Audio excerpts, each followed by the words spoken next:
తీరలేదా, వాళ్ళ ప్రాంతం ఇంకా బాగుపడలేదా, మీరు దీన్ని కొట్టేయండి అని చెప్పి మరి సుప్రీంకోర్టులో మరి ఏజీలుగా అడ్వకేట్ జనరల్గా కానీ జీపీలుగా కానీ ప్రభుత్వం తరఫున ఉండి కొట్లాడాల్సిన వాళ్ళు, మా గిరిజన బిడ్డల తరఫున ఉండి కొట్లాడాల్సిన వాళ్ళు కొట్లాడక 22లో దాన్ని కొట్టేశారు. కొట్టేయకపోతే మళ్ళీ తిరిగి దీని మీద ఇంకెవరైనా కోర్టుకు అప్పీల్కు పోతే ఇప్పటి వరకు 22 ఏళ్ళుగా మీరు పొందిన ఉద్యోగాలు కానీ విద్యా అవకాశాలు కానీ ప్రమోషన్లు కానీ అవి కూడా కొట్టేస్తామని చాలా స్ట్రిక్ట్గా నేనే స్వయంగా ఈ రాష్ట్రం నుంచి మంత్రిగా ఉండే మేము రాష్ట్ర ప్రభుత్వం తరఫున ఒక అడ్వకేట్ ఆన్ రికార్డ్ అని సుప్రీంకోర్టులో ఈ రాష్ట్ర ప్రభుత్వం తరఫున ఉండే అడ్వకేట్ల ద్వారా కేసీఆర్ గారు మాకు ఆ రోజు చాలా స్పష్టంగా చెప్పి మంచి అడ్వకేట్ని పెట్టండి, ఎంత ఖర్చైనా పర్లేదు, ఇంకా ఏజెన్సీ ఏరియాలో ఇంకా పేదరికం ఉంది, ఇంకా వాళ్ళ ఈ జీవ కొనసాగించాల్సిన అవసరం ఉంది అని చెప్తే కనీసం టేబుల్ కూడా తీసుకోలేదు. ఇవాళ కల్లబొల్లి మాటలు మాట్లాడుతున్నాడు జాతీయ అధ్యక్షుడు. మేము ద్రౌపది ముర్ము ఆదివాసీ బిడ్డను రాష్ట్రపతి చేసినాం, ఒక్కళ్ళని రాష్ట్రపతి చేస్తే కడుపు నిండదు, కోట్ల మంది ఈ దేశంలో ఈ రాష్ట్రంలో ఇంకా సరి అయిన మౌలిక సదుపాయాలు లేక సరి అయిన 3 పూటలు తినడానికి ఆహారం లేకుండా మరి ఇబ్బంది పడుతున్నారు. మరి బీజేపీ నాయకులు మీరు దీన్ని గుర్తించాలి. ఏదో ఆయన మాట్లాడుతా అంటే లొట్టలేసుకొని చప్పట్లు కొట్టి జబ్బలు తెచ్చిపోవడం కాదు. ఈ ప్రాంతం నుంచే ఈ బీజేపీ నాయకులు ఇక్కడే ఉండేది. ఇదే సీతారాం నాయక్ గారు అక్కడ బీజేపీలో ఉన్నారు. ఈరోజు కేసీఆర్ గారు, మా నాయకుడు కేటీఆర్ గారు ఈ రాష్ట్రం నుంచి మీరు బయ్యారంలో స్టీల్ ఉక్కు పరిశ్రమ పెట్టండి, ఇక్కడ బయ్యారం ఉక్కు మరి ఒకప్పుడు దేశవ్యాప్తంగా తీసుకెళ్ళింది, కానీ మీరు ఉక్కు పరిశ్రమ ఇక్కడ పెట్టండి అని అంటే ఈ ఉక్కు పనికి రాదని స్టేట్మెంట్లు ఇచ్చారు. మరి ఎందుకు అప్పటి వరకు పనికి వచ్చిన ఉక్కు, ఇక్కడ నుంచి వైజాగ్ స్టీల్ వరకు తీసుకుపోయిన ఉక్కు, ఇక్కడ నుంచి కడప వరకు తీసుకుపోయిన ఉక్కు మరి ఇక్కడ పరిశ్రమకి ఎందుకు పనికి రాదని చెప్పి ఈ ప్రాంత బిడ్డలకు ఉద్యోగ ఉపాధి అవకాశాలు లేకుండా మీరు పెద్ద ఎత్తున దాన్ని గండి కొట్టిరు. ఏ ముఖం పెట్టుకొని మీరు గిరిజనులకు మేము న్యాయం చేసినామని చెప్తారండి? ఇవాళ దేశవ్యాప్తంగా ఎప్పుడో 76 కంటే ముందు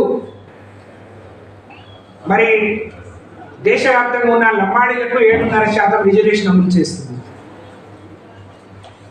మీకు ఏమాత్రం సిగ్గు శరం ఉన్నా ఇన్నేళ్ళు మా జనాభా పెరగలేదా? ఒక్క రోజైనా మీరు సమీక్షించిరా? ఒక్క రోజైనా ఎంతో మంది, ఎన్నో వేల మంది మా గిరిజన బిడ్డలకు కేంద్ర ప్రభుత్వాల్లో వచ్చే ఉద్యోగాలకు గండి కొట్టింది బీజేపీ. ఆ రోజు కాంగ్రెస్, ఈరోజు బీజేపీ. ఏ రోజైనా మీరు సమీక్షించారా? ఎందుకు ఇన్నేళ్లుగా మళ్ళీ మేము పెంచలేకపోయినా అంటే గిరిజన జాతి గొడ్డుపోయిందా? ఎందుకు మీరు మా జనాభాకు అనుగుణంగా మా రిజర్వేషన్ శాతాన్ని పెంచలేకపోయారు? మా బిడ్డల జీవితాల్లో మరి వచ్చే అవకాశాలను ఎందుకు కొల్లగొట్టిండ్రు? పైపెచ్చు ఆయన మాట్లాడుతూ తెలంగాణకు కేసీఆర్ గారు వచ్చినాక అన్యాయం జరిగింది, 10% రిజర్వేషన్ ఇస్తా అని చాలా రోజులు ఆపిండు, ముస్లిం రిజర్వేషన్తో కలిపి పంపిండు కాబట్టి మేము ఇయ్యలేకపోయినామని చెప్పండి. నీకు ఏమాత్రం రాజకీయ పరిజ్ఞానం ఉన్నా ఆ రోజు దాదాపు మరి 2014లో తీర్మానం చేసి అసెంబ్లీ నుంచి పంపిస్తే 22 వరకు అంటే 8 ఏళ్ళు తొక్కిపెట్టి ఇవ్వకుండా తెలంగాణ గిరిజన బిడ్డలతో జీవితాలతో కూడా ఆడుకున్నది ఈ బీజేపీ పార్టీ, ఈ బీజేపీ ప్రభుత్వం. కానీ కేసీఆర్ గొప్ప నాయకుడు కాబట్టి తెలంగాణ ప్రజల గిరిజనుల అవసరాలు తెలుసుకొని ఆ రోజు అనేక ఏళ్ళ మరి మా డిమాండ్ దృష్టిలో పెట్టుకొని తండాలు గ్రామ పంచాయతీ చేయడం కావచ్చు, లేకపోతే మాకు 10% రిజర్వేషన్ పెంచడం కావచ్చు, లేకపోతే మాకు గురుకుల విద్యను ఇవ్వడం కావచ్చు, మా ప్రాంతాల్లో మరి అనేక వసతులు కలపడానికి కేసీఆర్ ఒక గొప్ప మనసుతో మరి మా గిరిజన జాతి బిడ్డలు 10 ఏళ్లలో 10 అడుగులు ముందుకేసే గొప్ప అవకాశం ఇచ్చింది. కేసీఆర్ని విమర్శించే నైతిక హక్కు మరి బీజేపీ నాయకులకు లేదు అనే విషయాన్ని సందర్భంగా తెలియజేస్తాం. ఆయన చేసిన వ్యాఖ్యల్ని నేను తీవ్రంగా ఖండిస్తూ ఉన్నాను. కేసీఆర్ గారి మీద చేసిన, బీఆర్ఎస్ పార్టీ మీద చేసిన ఆరోపణల్ని నేను తీవ్రంగా ఖండిస్తూ ఉన్నాను. కేసీఆర్ గారు మేము 285 ఏళ్ల క్రితం పుట్టిన సేవాలాల్ని ఆ రోజు కాంగ్రెస్ కానీ ఈ రోజున్న బీజేపీ గుర్తించకుండా కేసీఆర్ వచ్చినాకనే మరి సంత్ సేవాలాల్ మహారాజ్ జయంతిని అధికారికంగా చేశాం, దానికి నిధులు ఇచ్చాం. నేను బీజేపీని డిమాండ్ చేస్తూ ఉన్నాను. లేకపోతే ఆ నవీన్ నబీ గారితో ఉండి మాట్లాడిన, ఆయన చెప్పిన వాటికి తలకాయ ఉప్పు వచ్చిన మా బీజేపీ అన్నదమ్ములందరినీ, మా బీజేపీ నాయకులు, మా అన్నలందరికీ కూడా చెప్తా ఉన్నాను, నిజంగా గిరిజన జాతి పట్ల మీకు ప్రేమ ఉంటే నిజంగా ఈ రోజు వరకు మీరు చేసింది శూన్యం. జియో 3 కొట్టేయడానికి కారణం మీరు. తెలంగాణలో 10% రిజర్వేషన్ పెంచితే 7-8 ఏళ్ళు ఇవ్వకుండా తొక్కి పెట్టింది మీరు. మాకు తీవ్రమైన నష్టాన్ని మిగిలించింది మీరు. కాబట్టి ఈరోజు నేను డిమాండ్ చేస్తా ఉన్నాను బీజేపీ నాయకులకు, నిజంగా గిరిజనుల పట్ల అంతో ఇంతో ప్రేమ ఉంటే ఈ 12 ఏళ్ళలో గిరిజన బిడ్డలకు ఒరిగింది శూన్యం.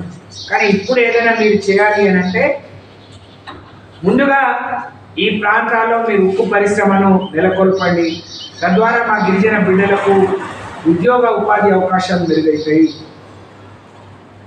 ఈరోజు మీరు ఎప్పుడో 70 నుంచి అమలు చేస్తున్న రిజర్వేషన్ని సమీక్షించి ఈరోజు మీరు దేశవ్యాప్తంగా కులగణన చేసిరు, జనగణన చేసిరు, మరి కొత్త సెన్సెస్ కూడా రాబోతున్న క్రమంలో మా పెరిగిన జనాభాకు అనుగుణంగా కేంద్ర ప్రభుత్వ ఉద్యోగ విద్యా అవకాశాల్లో మా రిజర్వేషన్ పెంచమని నేను డిమాండ్ చేస్తూ ఉన్నాను. అలాగే కేసీఆర్ గారు సేవాలాల్ జయంతి నిర్వహించడమే కాదు, సేవాలాల్ భవన్ల పేరిట ఈ రాష్ట్రంలో 52 మరి సేవాలాల్ భవనాలను నిర్మించిన ఘనత కేసీఆర్ గారి. హైదరాబాద్ నడిబొడ్డున దేశవ్యాప్తంగా ఉండే లంబాడి నాయకులు, లంబాడి బిడ్డలు, లంబాడి ప్రముఖులు, లంబాడి మేధావులు హైదరాబాద్ వస్తే తెలంగాణ గిరిజనుల లంబాడీల చరిత్ర, ఆదివాసీల చరిత్ర మరి ప్రతిబింబించే విధంగా అక్కడ ఒక 2 ఎకరాల భూమిలో స్థలంలో 50 కోట్లతోని ఒక బంజారా భవన్, సేవాలాల్ బంజారా భవన్ని, ఆదివాసీ కొమరం భీం భవన్ని కట్టించారు. నేను డిమాండ్ చేస్తా ఉన్నా, దేశ రాజధానిలో కూడా సేవాలాల్ భవన్ నిర్మాణం చేయాలి. అలాగే దేశవ్యాప్తంగా సేవాలాల్ జయంతిని అధికారికంగా నిర్వహించాలి. నేను డిమాండ్ చేస్తా ఉన్నా. మీరు ఇక్కడికి ఏదో ఓట్ల కోసం, నేను గతంలోనే చెప్పాను, ఒక జాతీయ అధ్యక్షుడు హైదరాబాద్ పక్కన ఒక తండకు వచ్చి మా లంబాడి మహిళకు మరి సభ్యత్వం ఇచ్చిపోయింది. ఒక సభ్యత్వం ఇచ్చినంత మాత్రంలో గిరిజన బిడ్డలు సభ్యులుగా చేరితే వాళ్ళ కడుపు నిండదు. మీరు కేంద్రంలో గిరిజనుల వాటాను సరి అయిన రీతిలో రాష్ట్రాలకు మరి పంపిస్తూ తద్వారా గిరిజనులకు వాళ్ళ ఉప ప్రణాళిక నిధులను వాళ్ళకు నేరుగా అందించే విధంగా ప్రయత్నం చేస్తేనే వాళ్ళ కడుపు నిండుతుంది. మేము ఇక్కడ చూసినాం, ప్రధాని మానకోటకు వచ్చినప్పుడు ఒక గిరిజన బిడ్డ ఆయనకు నమస్కారం చేస్తే ఆయన తిరిగి నమస్కారం చెప్పి, ఆయనకు చాలా సంస్కారం ఉంది, గిరిజనుల పట్ల ప్రేమ ఉందనుకున్నాం.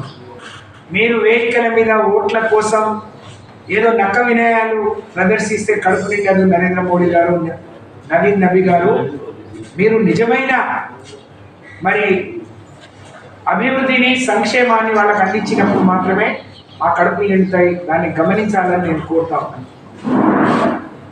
ఇవాళ బీజేపీ నాయకులకు నిజంగా ప్రేమ ఉంది, జీవో 3